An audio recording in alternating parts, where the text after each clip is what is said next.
Telugu digital media network లో political కేటగిరీలో number 1 కేవలం 72 గంటల్లో 1,50,00,000 వ్యూస్ పైగా పాపులర్ టీవీ నెట్వర్క్. ఇప్పుడు రేపు జూన్ 4న కౌంటింగ్ వెలువడే అవకాశం ఉంది కాబట్టి ఏపీలో కౌంటింగ్ అనేది ప్రశాంతమైన వాతావరణంలో తీర్పు వచ్చే అవకాశం ఉందా, లేకపోతే మొన్న జరిగిన పోలింగ్ నాడు ఏదైతే జరిగిందో విధ్వంసము అలాంటి వాతావరణము ఏపీలో మళ్ళీ చూసే అవకాశం ఉందంటారా?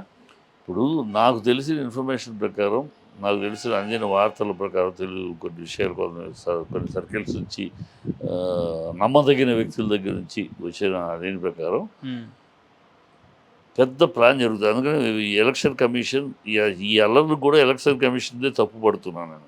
ఎందుకంటే ఎలక్షన్ కమిషన్ ఎక్కడెక్కడైతే ఆఫీసర్లు మార్చారో అక్కడే జరిగినాయి. ఆఫీసర్లు మార్చిన చోట్లనే అన్ని చోట్ల అంటలా, కొన్ని చోట్ల వాళ్ళ ఆఫీసర్లు మార్చిన చోటే గొడవలు జరిగాయి.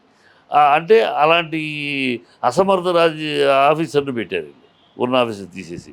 సో ఈ గొడవలు జరగడానికి వాళ్ళు అప్రమత్తంగా లేకపోవటం, వాళ్ళు తీసుకొచ్చిన ఆఫీసర్లు అలక్ష్యము నిర్లక్ష్యము చేసే ఆఫీసర్లతో ఒకళ్ళకి వంత పాడటం, ఇలా జరిగటం వల్ల గొడవలు జరిగాయి. ఒక చోట వైసీపీకి వంత పాడుతూ బయట తెలుగుదేశం.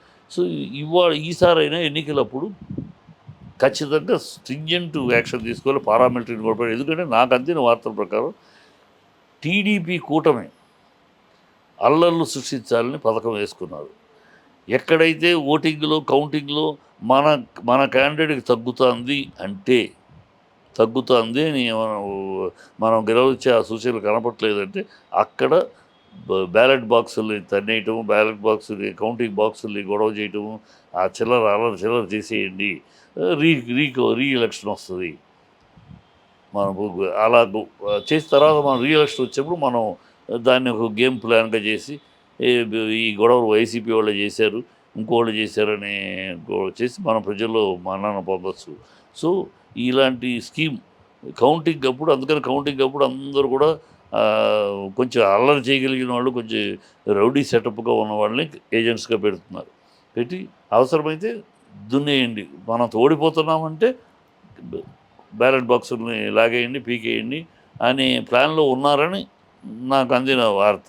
అది నిజమా అబద్ధమా తర్వాత విషయం, ఎవరు చెప్తున్నారో అది ఎంతవరకు నిజమో తెలియదు. బట్ ఇవన్నీ ఎలక్షన్ కమిషన్ ఈ విషయాలన్నీ పరిగణలోకి తీసుకోవాలి. అవసరమైతే పారామిలిటరీని కూడా తెప్పించుకోవాలి. కౌంటింగ్ దగ్గర ఎలాంటి అల్లర్లు లేకుండా, ఎలాంటి అల్లర్లు జరగకుండా, ఎలాంటి విధ్వంసం జరగకుండా జాగ్రత్త పడాలి. ఎందుకంటే విధ్వంస రచన ఆల్రెడీ జరిగింది, ఆ విధ్వంస రచన అనేది జరిగింది. సో అప్రమత్తంగా ఉండాలని చెప్తున్నాను. ఇప్పుడు జూనియర్ ఎన్టీఆర్కి టీడీపీకి సంబంధం లేదు అన్న బుద్ధా వెంకన్న వ్యాఖ్యలు పోలింగ్ ముందు రోజు ఎందుకు మాట్లాడలేదంటే ఏం చెప్తారు సార్? పోలింగ్ ముందు రోజు మాట్లాడితే ఏమవుతుందంటే తెలుగుదేశం వాళ్ళు చీలికలు వచ్చేస్తుంది, అది ఆ ఫ్యాన్స్ గొడవ అయిపోద్ది. అందుకని పడేంతవరకు పడని ఎవరు కొంతమంది వేస్తారు కదా, వేసేంతవరకు అయినా ఇప్పుడు మాట్లాడితే అది కూడా వేయరు. సో అలాంటి డిప్లొమాటిక్గా మాట్లాడారు, అప్పుడు మాట్లాడారు ఇప్పుడు మాట్లాడరు అంతే. తెలంగాణ విషయానికి వస్తే అక్కడ ఇంకోటి ఉంది, ఎందుకు ఇప్పుడు మాట్లాడాడు అప్పుడు మాట్లాడారు. ఇప్పుడు ఎందుకు మాట్లాడితే ఓడిపోతానని తెలుసు తెలుగుదేశం. అప్పుడు మాట్లాడుతున్నప్పుడు గెలుస్తామో ఓడుతామో తెలీదు, ఇప్పుడు ఓడిపోతున్నామని క్లియర్గా తెలుసు బుద్ధా వెంకన్నకి. సో నెక్స్ట్ ఓడిపోతే ఏంటి నెక్స్ట్ అందుకని ఫెయిలర్ ఆల్రెడీ ఒక విసిరాడు ఒక రాయ్.